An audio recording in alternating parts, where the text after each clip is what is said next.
Welcome everybody to today's Lake Norman Chamber Diversity Program. I'm Bill Russell, President and CEO of the Lake Norman Chamber of Commerce.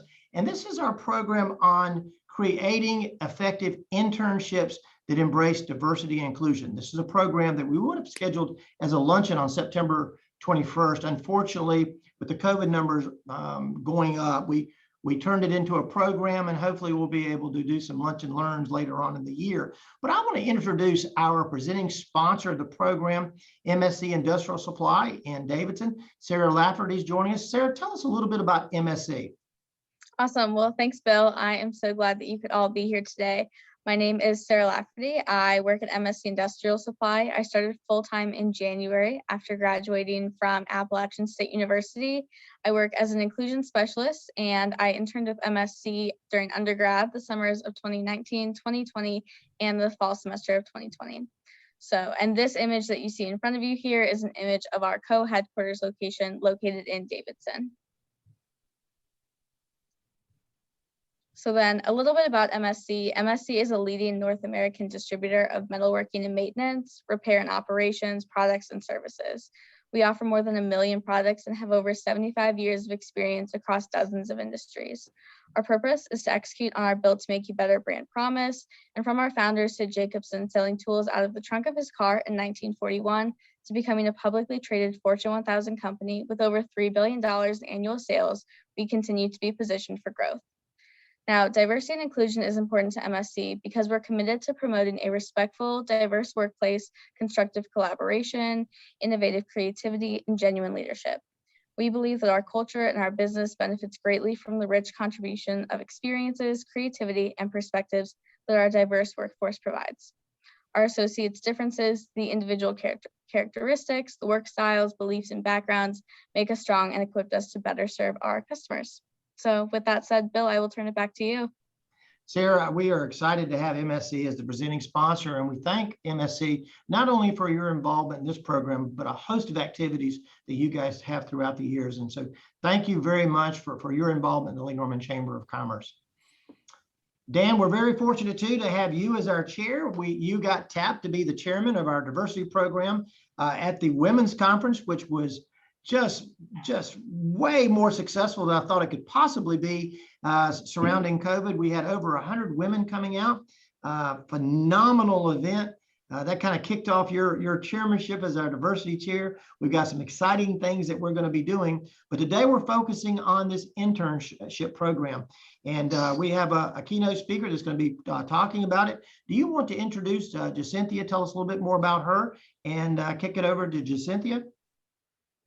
Yeah, I'm reading a bio, JaCynthia, and I am blown away by this. I got to understand, when you talk about, Sarah, when you talked about creativity, innovation, and how when you have a good diversity program, you have innovation, you have engagement, you have creativity.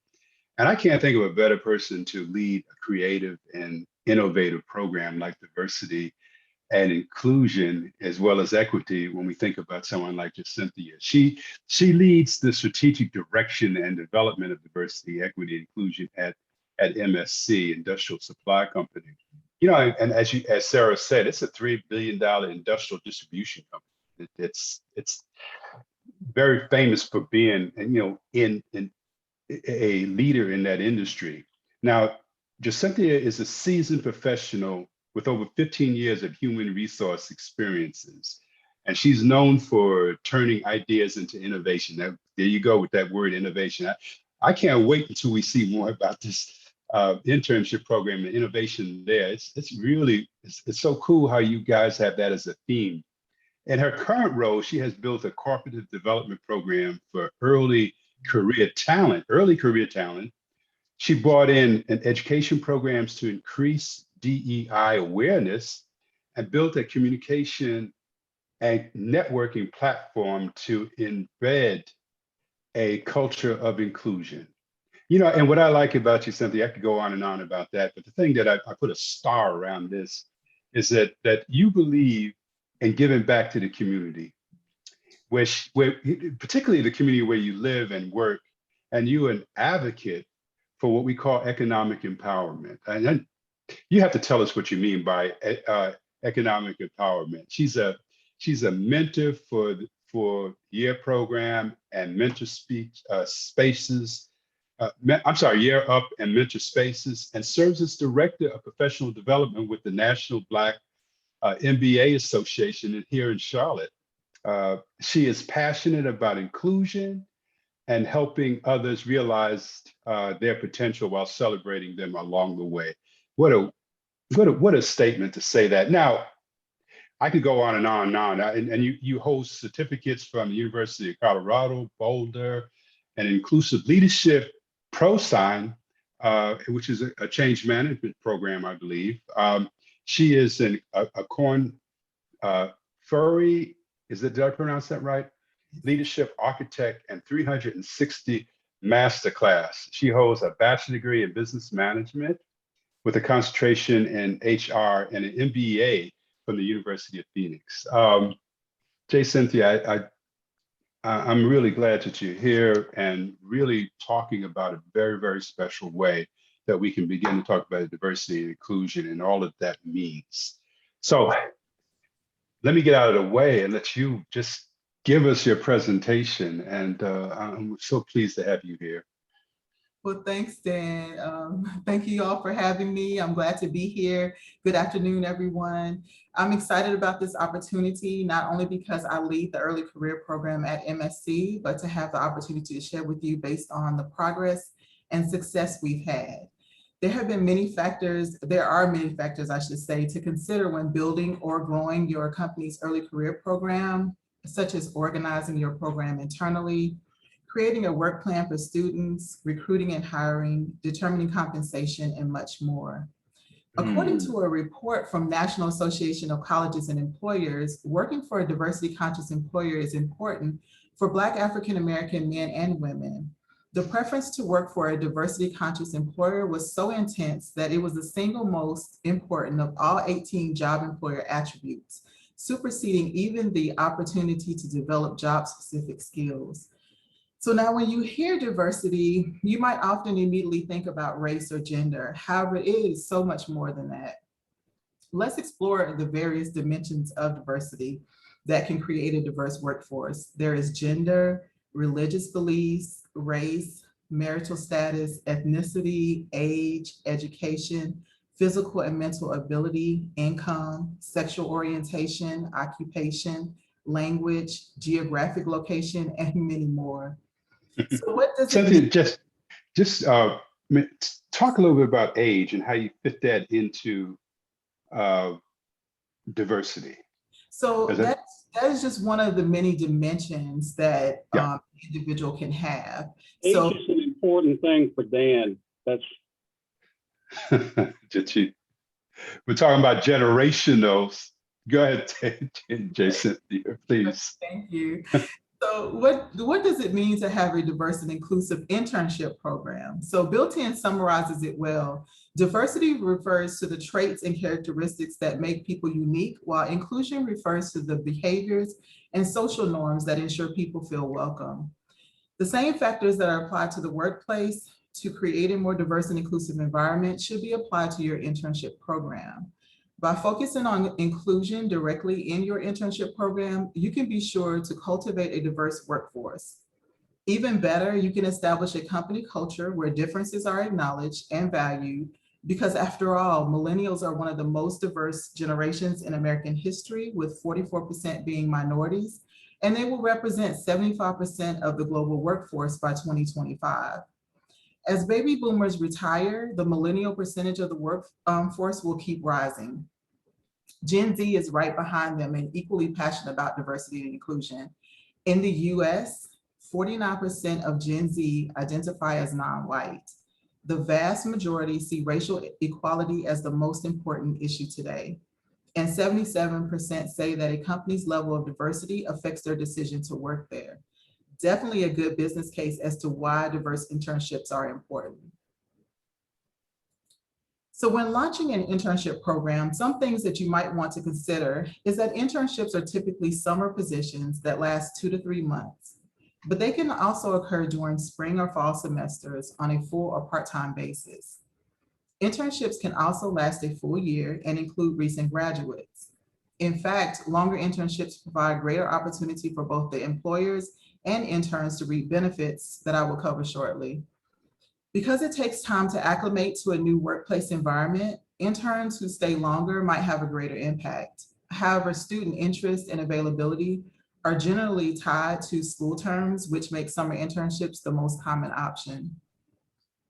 Here's an interesting fact. 89.4% of employees in Congress have interned previously. So why are internships so important? It's because they are a training ground for top talent. When looking at your interns, you'll be looking at the future of your company. The intern you hire that you may hire today has a 60% probability of being the entry-level superstar of tomorrow. Well-structured programs benefit both the students and employers. And by participating in these valuable on-the-job learning opportunities, students can augment their work experience, hone important work skills, develop their career goals, obtain diverse perspectives, establish connections, and engage in inclusive events. But just as important as they are to students, they are equally as important to businesses as well. So there are many business advantages to hosting internship programs. Employers in the modern workforce recognize the value of diverse perspectives in their workplaces because they foster innovation and new ideas. In fact, recruiting, developing, and retaining employees with an array of experiences and characteristics is key for fostering a workplace that attracts top talent. Companies no longer view diversity and inclusion efforts as separate from their other business practices. They also recognize that a diverse workforce can differentiate them from their competitors and can help them capture new clients. Diverse companies are 35% more likely to yield higher revenue, and 72% of private sector companies said there was a direct link between diversity and productivity.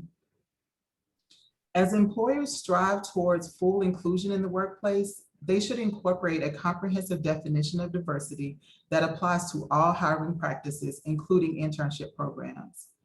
From hosting one intern to hiring 100, these benefits translate regardless of scale. In particular, internships allow employers to access a pool of motivated individuals who bring fresh thinking and innovation to the workplace, AKA digital natives, promote an inclusive workplace by hiring interns from diverse backgrounds, including those with disabilities, encourage existing staff to diversify their workload and skills by pursuing new projects with assistance from students, extend visibility of their business, organization, or agency through positive public relations associated with hiring students, and help develop the work experience, skills, and career goals of the nation's future leaders. And I love this because, again, we go back to this whole word of innovation and creativity that a lot of people don't necessarily think about, you know, motivating individuals, having an inclusive work, but encouraging existing staff to diversify their workload, because now you're bringing in diversity, and that's going to up your game in terms of innovation. Does innovation and creativity help with the bottom line, JaCynthia? That is correct. Yes, it does. Good. It's what I thought in many cases. Yes. I'm sorry, but go ahead. I just couldn't help it. But I think that again, I think I see that connection there that a lot of people don't necessarily think about. They think about having a diversity program, and I'm not saying there's anything wrong with this, because it's the latest fad, and we need to have one. And if we don't have one, other companies outstrip us. But there's some bottom line features to it that I think that you're pointing out now, and reasons why we should have diversity programs. So continue. I'm sorry about interrupting. Oh, no, you're fine. Thank you. So now, since we've discussed the benefits, let's walk through the key implementation steps when launching an internship program that MSC has found success in. I have separated this into 3 phases. So for phase 1, you want to consider someone that is passionate about D&I and mentoring and developing future leaders. You will need to gain senior management's buy-in to champion the efforts and approve how many resources each functional area will have. They will also need to identify managers that are passionate about mentoring and engaging with students, or another option is to identify individual contributors that are looking for opportunities to lead and grow. When determining a budget, a few things to consider is headcount, travel, team building events, group lunches, participation in college fairs, flyers, swag, giveaways, etc. And as far as guidelines, you can consider drafting program information that shares the mission and goals and provide criteria such as requesting that they submit interest forms during the recruitment season as to how many interns they would like to have, along with the proposed project plan. The guidelines can also provide other requirements and/or steps in the process that they will need to know. As an example, MSC's event calendar consists of onboarding, new hire orientation, meeting with all senior executives, including the CEO, ride-alongs with sales representatives, travel to tour a warehouse, learning and development opportunities through our MSC University, weekly one-on-one meetings with the program manager, outreach events, team building activities, end of summer presentations, and celebrations such as National Intern Day. So event calendars can be, as you can see, as elaborate or scaled down as your team desires. I have seen some calendars include outings to pro sports events, top golf, bowling nights, etc., but it really comes down to the budget. So lastly, it's very important for managers to determine the scope of work and be prepared to share with their intern during the first week that they join. So in phase 2, you want to work closely with the hiring manager to develop a job description.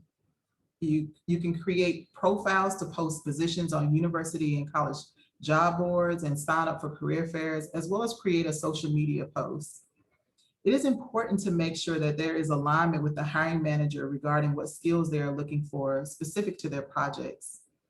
I also like to use this time to ensure that the managers remember to look for ways to include a candidate and not exclude them as it relates to the lack of experience.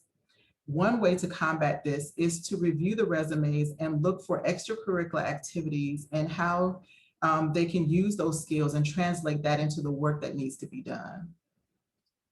If there are GPA requirements, you can share with the hiring managers that some students have jobs and have to work, which means their GPA may be a little lower. So take a look at how socioeconomic factors come into play. And lastly, when considering a candidate, the idea is to develop a pipeline with the goal to convert the intern to a full-time role upon completion of their internship. This should not be looked at as a temporary fill to do administrative work. It should be looked at as a meaningful project for the student and for the hiring manager. These are just a few things that can be discussed when reviewing candidates with the hiring manager. But once that step is complete, the next step is to screen and interview. I would recommend a panel if available to have at least diversity of thought. And then last step in phase 2 is to maintain good communication, respond timely, keep the applicants informed and abreast of the next steps. Most likely this is not the only internship they have applied for, so therefore you do want to not risk losing your top talent by not staying connected. So for phase 3, in the final phase, hiring managers need to have a clear understanding of their role and the importance of staying connected and keeping the interns engaged, and that they have a sense of belonging, especially if they're in a remote environment. There have been internships that have had to go virtual over the course of these last couple of years, so that's very important. This is also a good time to remind them of an event calendar and to refrain from scheduling conflicting meetings with the interns that could keep them from attending important events such as meeting with the senior leadership or their learning opportunities. So I love shopping for gifts. So in another life, I could easily be a personal shopper. So this is one of my favorite steps, which is picking out swag items and preparing care packages to be sent out. This, of course, is only if the budget allows it. So virtual programs means shipping equipment. So this step was added to convey the additional level of detail that is involved with the virtual program. You want to also prepare an agenda with icebreakers and notes to follow up on any pre-reading materials, such as an intern guidebook, which can be developed by previous interns and their experience. Lastly, welcome the interns with a smile and enthusiasm. For some, this may be their very first internship or virtual experience. Orientation is typically on the first day. However, when moving to a virtual environment, we extended our orientation to 3 to 5 days to cover the different platforms they would be using and just to get them acclimated to the system. So upon completion of the 3 phases, these are some additional steps to take to ensure continued success of the program, such as surveying both the interns and the managers midway regarding how the program is going, whether any adjustments need to be made in effort to finish strong. It has proven to be beneficial to also survey once the internship ends to identify the program's strengths and weaknesses and cover the findings during a debriefing session in effort to adjust the strategy and prepare for the next cohort. Lastly, reaching out to former interns to help socialize social media posts and share with their networks is one of the best recruitment strategies because word of mouth can often prove to work better than a high-priced commercial.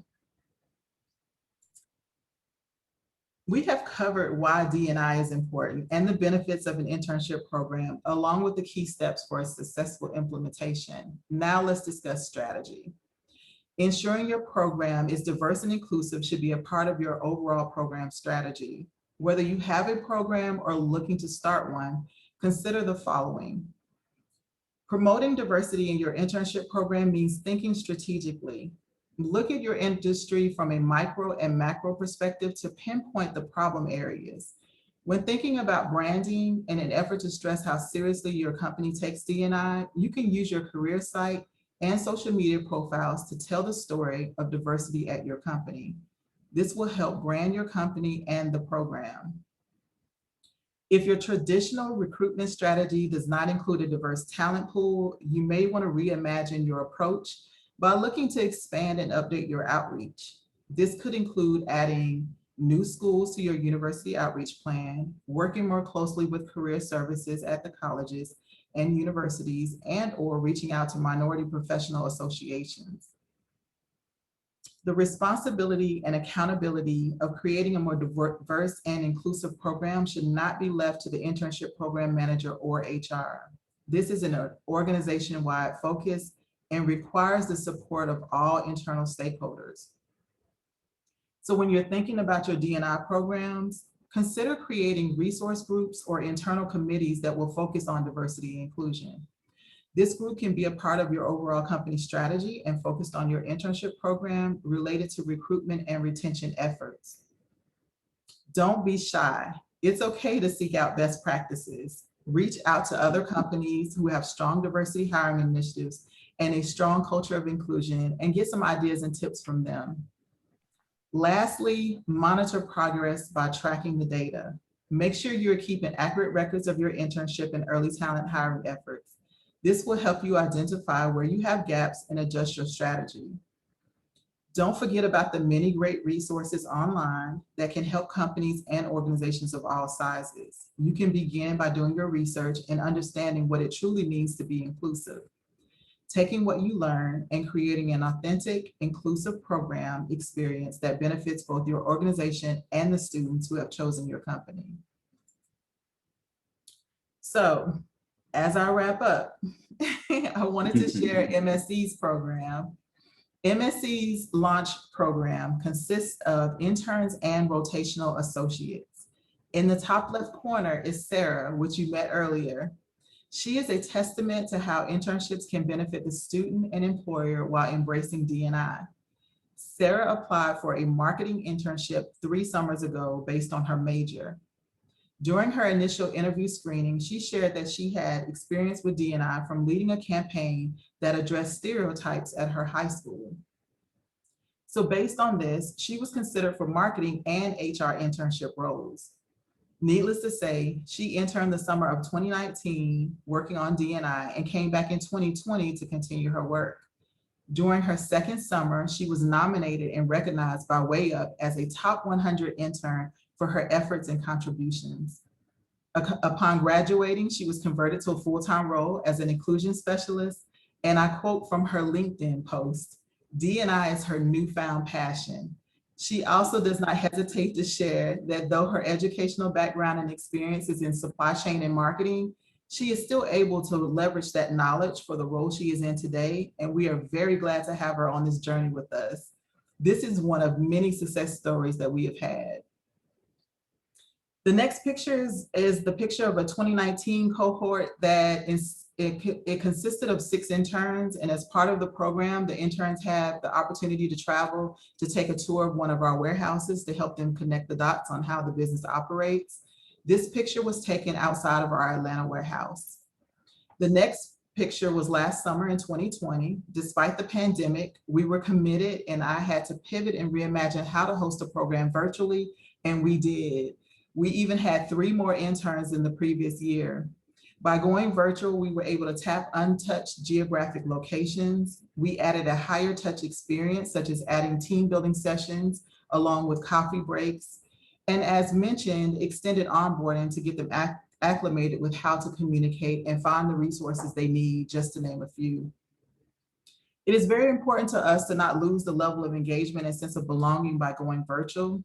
So we wanted to make sure that we had a high touch experience for them. It is probably hard to tell, but this picture was taken when they met with our CEO, Eric Gershwin. The picture in the top right corner was this summer's 2021 cohort. And as you can see, we have grown year over year, which is very exciting. This is another picture when they met with our CEO. I want to close with sharing the outreach picture at the bottom of not just our interns, but our rotational associates that are a part of our early career program. They came together for an outreach activity every summer.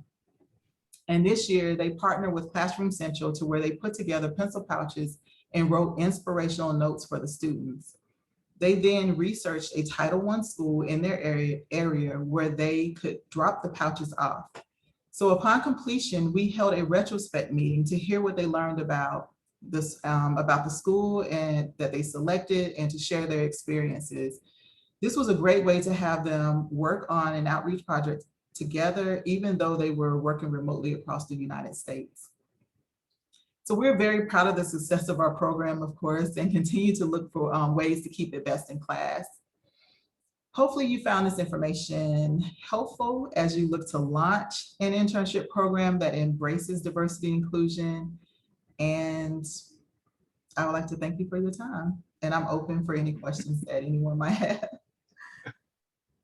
Just quickly on the difference between the rotation program and the that you mentioned and the internship program. Are they similar or a So little different? the internship program is a 10-week program that lasts during the summer months, so between May and July. And the rotational program is a full-time program for college graduates that have graduated with an undergrad or graduate degree. And it's 2.5 years. They get to rotate through different areas within a function, and then they have a cross-functional rotation in the end. Wow. Okay. Cynthia, I have a question. As Lake Norman businesses, and perhaps anyone that's viewing this video, what is the target market for your interns, or what ages are you looking for? So we're looking for rising juniors and seniors primarily. There have been instances that we have brought on those that were earlier on in their major or in their degree program. However, we like to convert, as I mentioned earlier in the presentation, we like to convert our interns to full-time associates. So we preferably like to get them toward the end of their program, and then they will have had more time to get into their major and hone in on their skill set. Sounds good. Anybody else have? Ridgely, I'm sorry, I go think ahead. you had a question, Ridgely. Yes, hi, JaCynthia. I had a bunch of questions for you, and as your presentation unfolded, you basically answered almost every single one of them. So thank you for that. It was a wonderful presentation. One of the questions I had for you was, do you think that paid internships give you a more diversification of intern pool applicants? Since we talk about kind of, diversity from also a socioeconomic status, that there may be groups of individuals that, you know, are having to get out there and work to pay for college, and that maybe they're not in a position to apply for an internship that's not a paid position because they're having to pay for schooling or their car insurance. So do you feel like companies providing paid internship could be a factor in increasing the diversification of intern applicants? Yes, I definitely believe that it is a benefit, and it does increase the applicant pool. And you're absolutely right. It is beneficial to the students if they are in a situation to where they're having to pay for expenses themselves. It offers our business also a competitive advantage by offering a paid internship versus those that do not. Wow. And then I had another question, and I don't know if this is for you or somebody else on this panel. If the corporation isn't able to provide a paid internship, is there anything, I know that there was an internship program that I think was through Governor Cooper, where 45 students from HBCUs got to come do paid internships.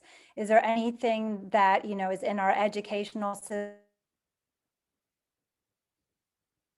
here in North Carolina where there can be paid internships, additional funding? Yeah, that might be a question for Bill or someone else. I'm not quite for sure about the funding through.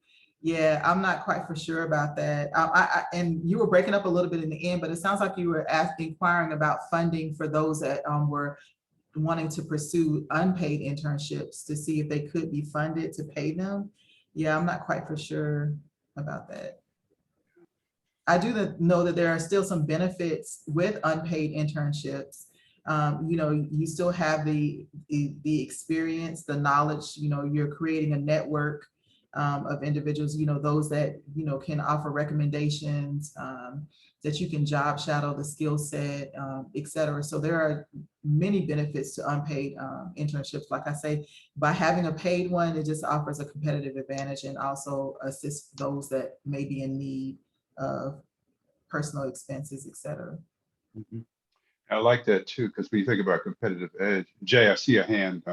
When you think about competitive edge, there's such a war for talent now, and I think that that's going to help folks gravitate towards your company, even if it's a benefit to have the internship on your resume. But I think this whole notion of being paid, you're going to get folks to come into your company. And I love what you're saying about not just being a space place saver, but actually it's designed to have people become full-time associates. But Jay, go ahead. What were you going to say? Dan, you know I'm going to have to say something.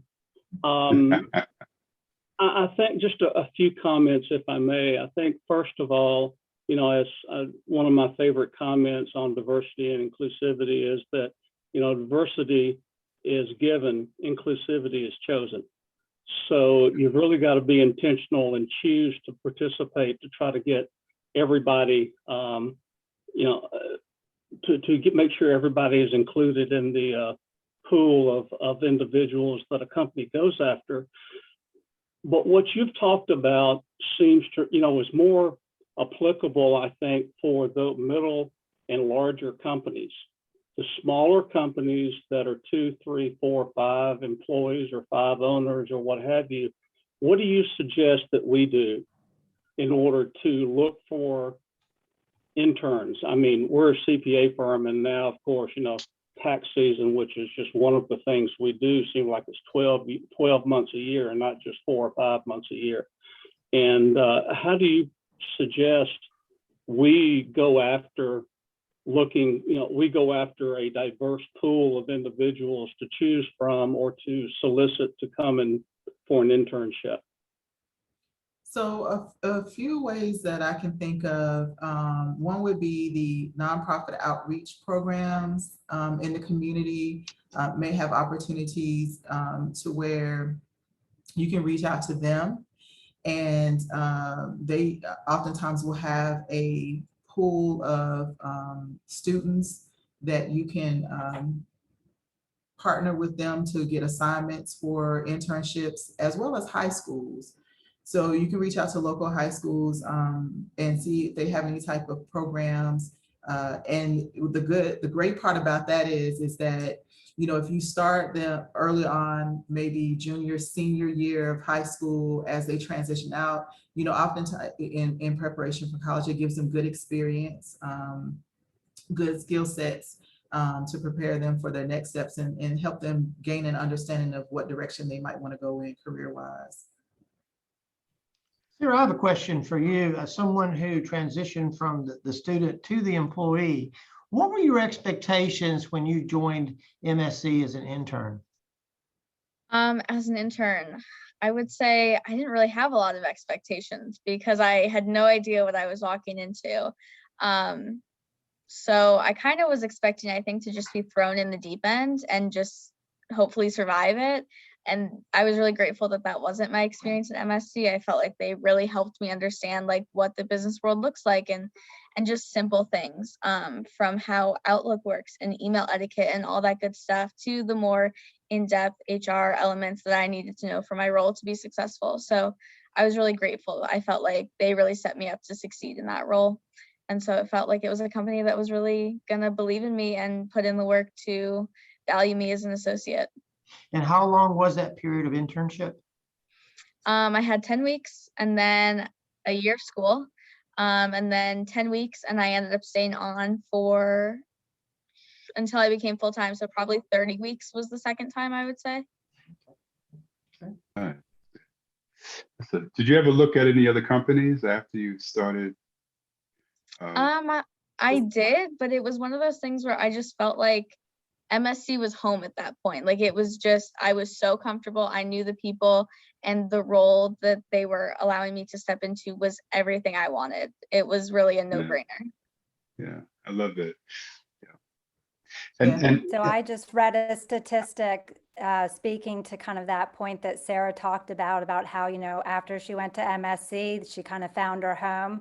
I had just read a statistic last week that said 7 out of 10 students that intern in specific companies in North Carolina end up working for those companies. So kind of to Sarah's point.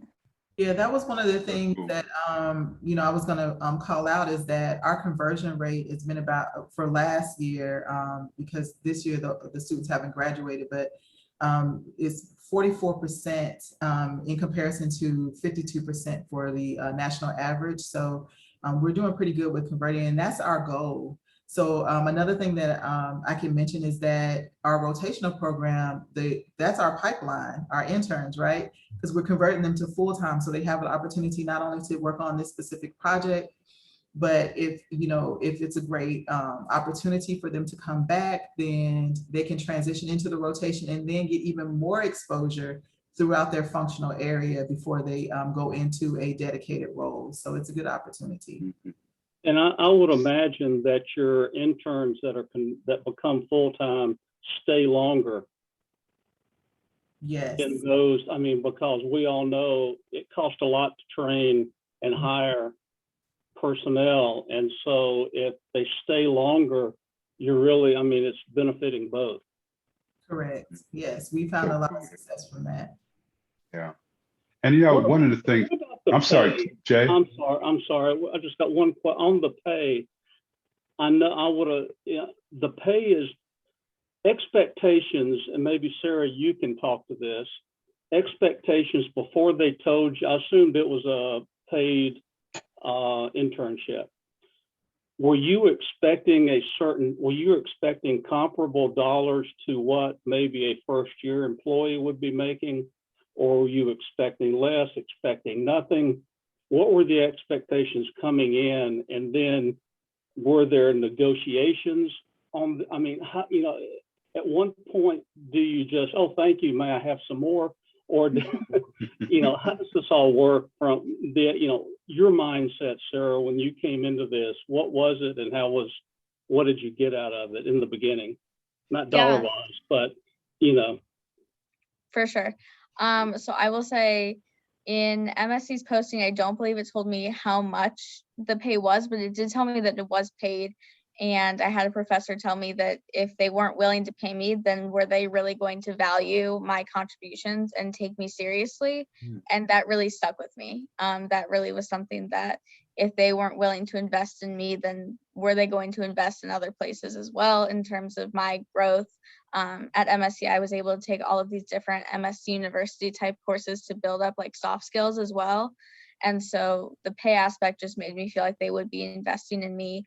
So that was a big thing. I would say majority of your candidates will come from working odd jobs like restaurants and different things like that, where they're already used to being paid hourly. So I would say that expectations aren't super high, but I would say there is some level of an expectation there. And in terms of negotiating salary, I have no experience with that as an intern, but JaCynthia, I'm sure you could speak to that one a little better. Well, there have been instances, yes, that students will negotiate salary. Of course, naturally, to maintain equity and fairness with the position, we're not going to, pay one higher than the other, so to speak. It's going to be the same pay rate across the board.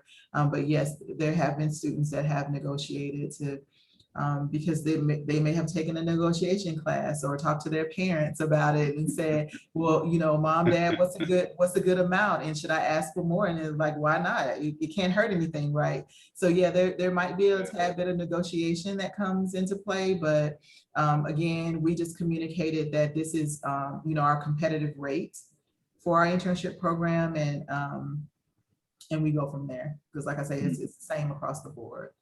Yeah, that's something Jay would advise them to do, negotiate. What about this whole notion? Some of my diversity clients have a real large issue with recruiting candidates for any of their programs, internship, entry-level programs. Have you guys had any recruitment challenges? I wouldn't necessarily say